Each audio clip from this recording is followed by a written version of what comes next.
Both men were lying on the sidewalk bleeding. But in the city of New York, he was arrested and charged with attempted murder. He used the same gun the robber used to shoot him.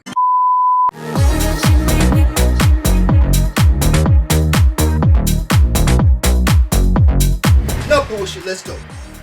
Welcome to Devin GTV, and today we're about to watch I'm Exposing the Whole Damn Thing. In this country, we have more firearms in civilian hands than we have civilian hands. Imagine a system where the person who's been charged is no longer allowed to defend himself. But if you're talking about rights, you at some point want to identify the most basic human right of all. What is that? Well, of course, it's the right of self-defense. That's the essential right upon which all other rights depend. Absolutely agree. If you can't defend yourself, you can't defend your family and your property, you don't have any rights at all. You're a slave, by definition. Yeah. So you may be wondering, in this moment of creeping authoritarianism, how is the right to self-defense doing in our country? Think about this. They're trying to take away your rights to have weapons, and also they're trying to defund the police. So what sort of protection do you have? And if you protect yourself and you kill someone, most likely you're going to get charged. Self-defense, the cornerstone of all freedoms, without which you cannot be free, you are owned. Self-defense is becoming illegal. In that situation right there, that guy that just showed, he owned a store. I forget what city or whatever, but basically, a young man and his girlfriend came into the store. The store owner went to the back. The young man decides to go around the corner and take what he wanted. And so the store owner comes out and sees that this young man is trying to rob him. So in the process of tussling, I'm not for sure if he shot the young man or whatever, but he ended up killing him. Tell me why they ended up charging this man for murder. Effect in a lot of places. And not just in very liberal places, like New York City, even in states with some of the strongest self-defense laws on the books. Arizona, that's crazy, allows residents to shoot trespassers on their property. The fact that so many Americans have a firearm within reach but never commit violence tells you that guns are not the problem. Most people in this country can be trusted with an AR-15. Yeah. Just as we can be trusted with cars. Yeah. And light aircraft and electricity and baseball bats and insecticide and chainsaws and pruning shears and countless other objects that could easily double as weapons. Look, he sure got a point, man, because weapons aren't the problem. I mean, hell, I got a light bulb. If I want to kill somebody with a light bulb, no matter what the tool is, or no matter what you use, you can kill them. So the object is not the problem, it's the person. But you choose to disarm everybody in hopes to lower violence. But then people still gonna have access to guns. So now this very same system, the system that imprisoned Jose Alba and chained Moussa Diarra to his hospital bed, this Soros-inspired and backed system, is putting Joe Biden's main political opponent in the upcoming presidential race on trial for a crime that's not actually a crime. This is the political tyranny part of anarcho-tyranny. 5 a.m. on Saturday morning in Manhattan, a parking garage attendant called Moussa Diarra noticed a man peering into parked cars looking for things to steal. Now that's a familiar scene in New York City. Alvin Bragg, who's the local Soros-funded DA, has decided that prosecuting car burglaries is a form of white supremacy. What? Prosecuting car burglars is a form of white supremacy? I don't understand. He's a fucking thief. I'm a hardworking citizen, so I can't defend my property. As a result, not surprisingly, car burglaries have risen quite a bit. Oh, duh, I bet. Moussa Diarra, the attendant, is not white, but apparently he's sick of watching other people get robbed, so he told the man to get out, leave the garage.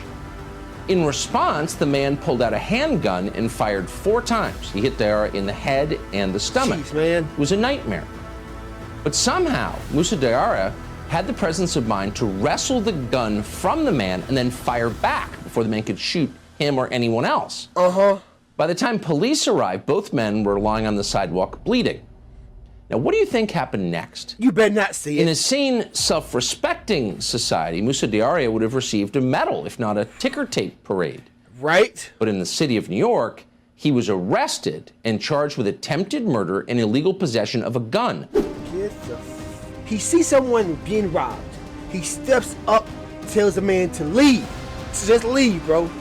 The guy pulls out a gun and tries to kill him, which is attempted murder. So he defends himself and kills the robber. He's being charged for fucking murder. The same gun that had been used to shoot him.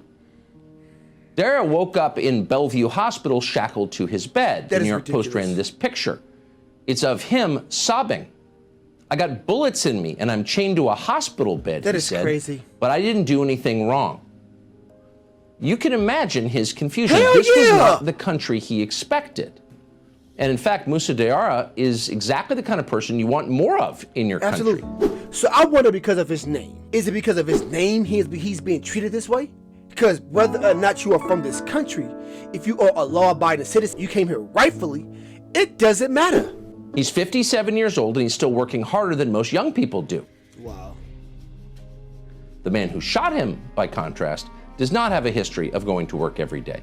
His name is Charles Rody. We checked. He's got a rap sheet of nearly a dozen serious crimes that go back more than 20 years. And yet, as of Saturday at 5 a.m., he was not in jail. He was walking around New York with a gun looking for more things to steal. So for our existing legal system, this appears to be a point of no return. And you would think the media would point that out. Even if they support it, this is a big change from the way the country has run for hundreds of years. But no, because they're too dumb, too shallow, and above all, too self-interested.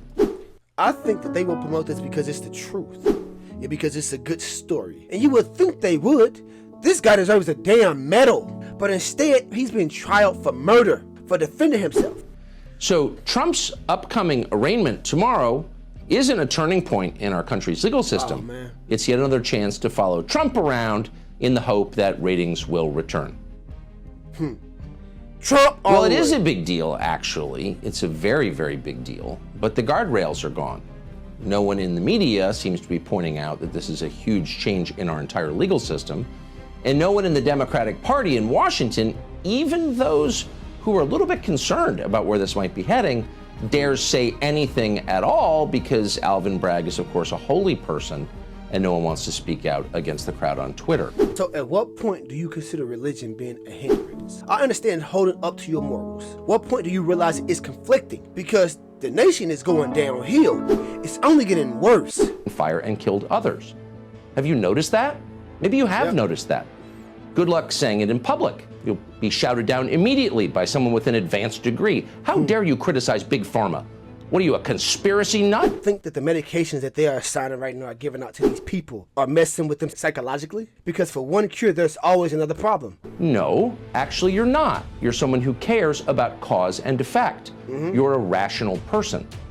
The only conspiracy here is the one designed to prevent you from figuring out why mass shootings keep happening.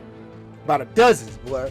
Consider the killings that took place on Monday in Nashville. The killer was a 28-year-old female transgenderist who shot her way into a Christian elementary school and murdered 3 9-year-olds and 3 adults. Why did she do that? In a rational country, that is the very first question we would ask.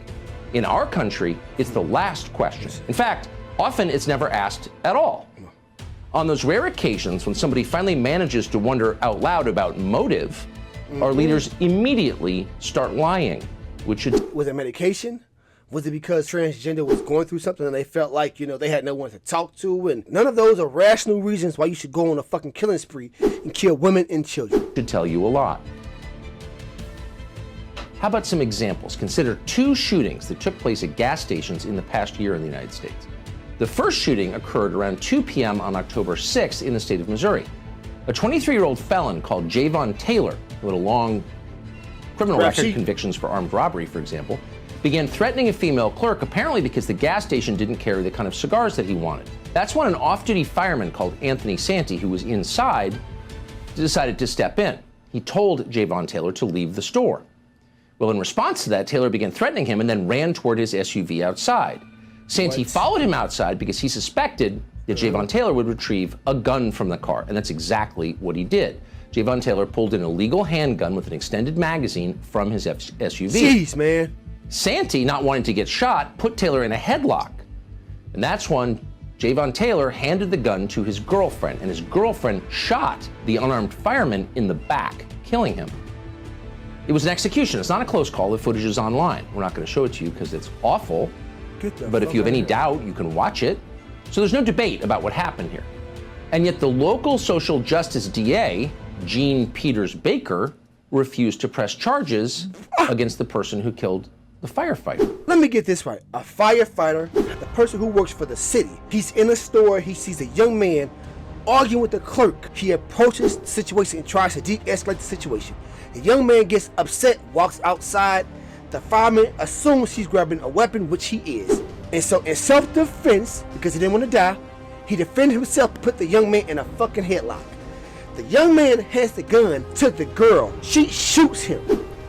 And they're not pressing charges. They have an illegal firearm. And they're not pressing charges. Now, why? Well, there may have been a political component. And we know that because online, BLM activists immediately celebrated the killing. Get the fuck? So a guy with a criminal record and a knife in his hand starts trashing your store and then runs outside to his car. You see, Naz told police later that he shot Marquis Demps because he feared for his life. He thought the guy was going to get a gun and come back and kill him. Right. That's a reasonable fear, It of is. course. The Anthony Sant. Especially considering that the guy was already outraged. He rushes out the store, you in your head knowing, all right, this isn't the end of it. What if the fireman wasn't there? Then what? How many other people would they guy have killed? Santi's murder demonstrates that it is. But in this case, the DA, a Soros-funded anti-police political activist called Jose Garza, is pressing charges against the clerk. Get the He fuck wants out to of see here. Naz, a man who's widely respected in his community, a man who actually contributes to our society, as you just heard. He's trying to send that man to prison for the rest of his life. Get the fuck. So, but these two cases together, consider them in tandem. What's the message? Well, the message is if a violent felon starts terrorizing people in your store, ripping your store apart, on which you rely for your livelihood, you can't do anything. Nor can you defend your life. This is a business put there for the community, to serve the community. Someone comes in and tries to dismantle this person's store, disrupts his livelihood, takes his life, but you can't defend either one? If he goes back to his car to get a gun, you have to let it happen. Get the fuck. So get shot or go to jail for the rest of your life. Those are your choices, which of course are not really choices at all. And these are not isolated cases that we cherry pick to make some polemical point. It's happening everywhere. What do y'all think the nation is coming to? Because right now, I'm afraid.